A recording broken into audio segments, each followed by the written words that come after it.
They serve because they want to serve. And when you sign your name and you raise your right hand, you're saying that you would lay your life on the line for this country. Now, no soldier goes downrange and wants to, die and not be able to come home. They want to serve their country, do it with honor, and come back and live their lives out. But if it happens, we can't forget. And we have to remember why we're here today and why we enjoy so much in this country. I wish people would take the time back when you see all the controversy about people kneeling, doing different things. Just take the time to reflect on why we have the right to do this stuff. So when we did this rail trail, and it's been going on for a while, and started with my predecessor, Mike Breslin, and we wanted to put benches around, and we wanted people to have an opportunity to get a plaque, put it on there, and talk about their loved one.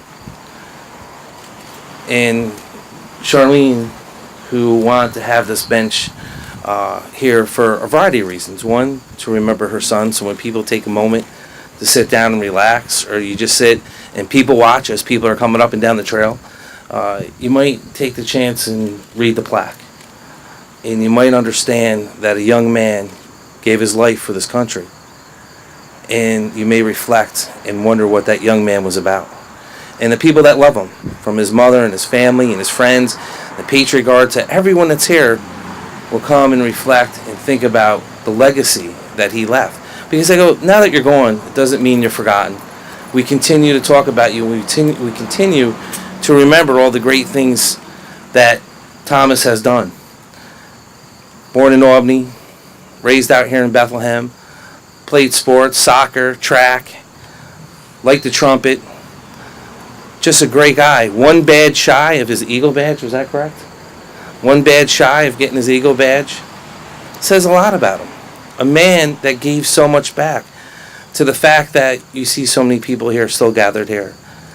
I'm not here simply as the former county executive. I'm here as the father of a kid who grew up with Tommy Robbins and Commander Hornick over there, who did so many things together. They worked in the Grand Union, they ran track, they were artists. My son was a really great artist, but when he talked about the artistry of Tommy Robbins, that was on a different level. And I only found that out at the wake when I saw all the beautiful pictures of birds and nature and everything that he had done, which said a lot about Tommy Robbins. He understood more about this world than most of us ever could imagine.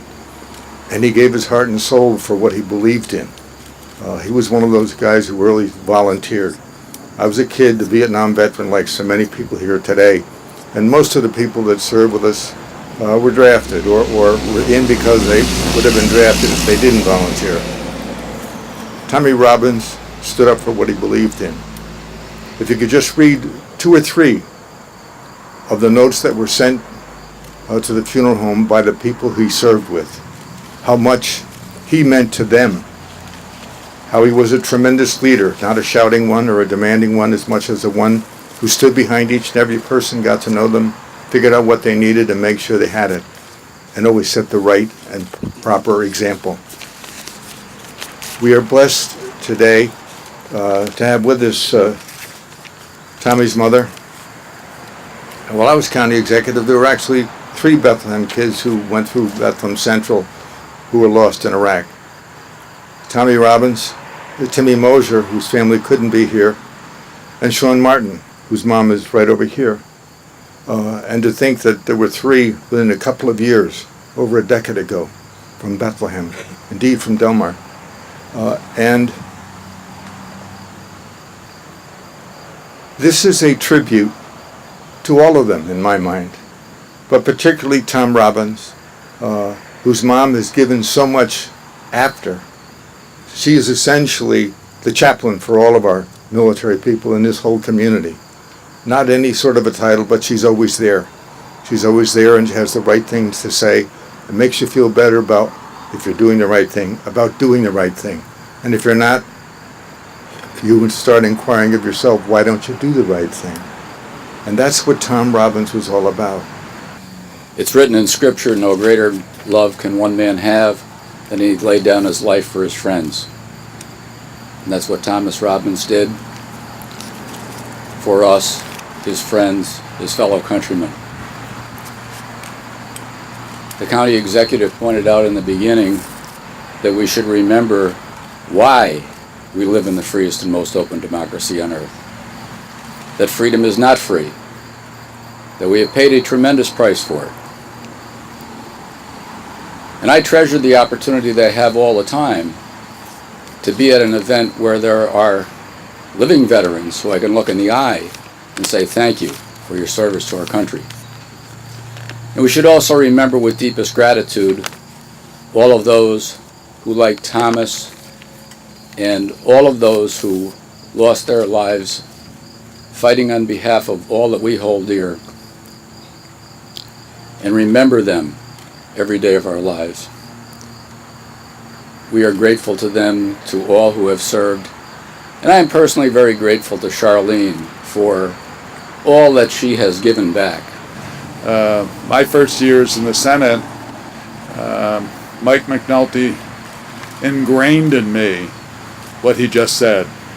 Freedom isn't free. In other countries, we wouldn't be able to hold sessions like this, open, where we set the time to honor the exploits and the heroism of Tom Robbins. And unlike my brother, I didn't have a chance to interact with Tom, but I interact with his mother. And I'm sure that Tom was just as good as Charlene, and Charlene, to me, is the best. She has done so much for the veterans. Two of the most important things that we can do is to make sure we are honoring those who have served this country and made sure and served with just such selflessness, and obviously to Tommy Robbins, who gave the ultimate sacrifice. So to honor you as often as we can, because there were days when we didn't do that, and I feel that we need to make up for those days as well as do all we can to honor you. And then the second most important thing is to make sure that we never forget. And part of this is about this celebration of an extraordinary life, so that we never forget and that we pass this on to our youth and to future generations, and in this case to everybody who will ride this marvelous rail trail. And I have to say, one motivation today is really to be here for Reverend Charlene, because you could have suffered in silence, you could have so much bitterness, and instead you have channeled your grief into making sure that you continue to honor your son, honor all those who serve, and make sure none of us ever forget. Thank you so much. It's an honor to be here. I want to thank everybody who came today, because as County Executive McCoy said earlier, this is not just about Thomas. It's about every veteran, woman and man, who fell in service to America. And America is the place to be, because we can share and pull together as a community. I'd like to share some words that I wrote and then some words that my son wrote. An Irish statesman, Edmund Burke, living in the century that gave birth to the freedom and liberty in America, is often quoted as saying, "The only thing necessary for the triumph of evil is for good men to do nothing." 14 years ago, I was brought into a special group of individuals, not by choice, but by the actions of my son. His actions were to give his last moments to save the life of a fellow soldier, after warning off 7 other men during routine disposal of ordnance in a land with the evidence of today's new manner of war. I had seen it in my son, because deep in my heart, I realized I never asked why.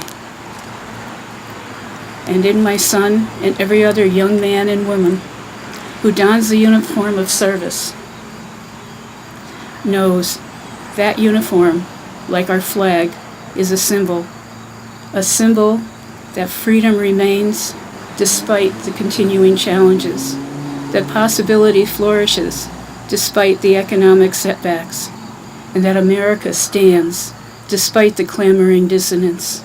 She stands as our children stand, in the awareness that healing, growth, and peace remain before us as long as action is taken to keep the minds and hearts open to secure these solutions. Gold Star families have paid a price that cannot be measured. The price is a piece of their future that will never unfold with their son or their daughter or their brother or their sister. Yet a new future unfolds, one in which each family, in their unique way, reaches out to carry on for their child. Veterans organizations reach out to support Gold Star families, and those families, in turn, quickly realize that veterans and active servicemen and women need support as well, that we need to have their backs as they have stood through the unspeakable, watching our backs, keeping us safe, securing our freedom. 14 years ago, my son Thomas changed our star from blue to gold. Joe Policino, who I asked to stand with me, asked if I needed him to stand beside me for support at my first public speech on Memorial Day. I gratefully answered yes. He had my back.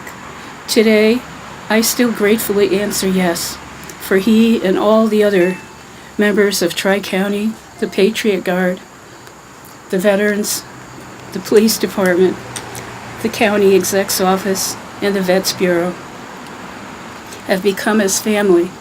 So today, even though my biological family couldn't be here, I am still with family. I still feel the love, and I still feel the support.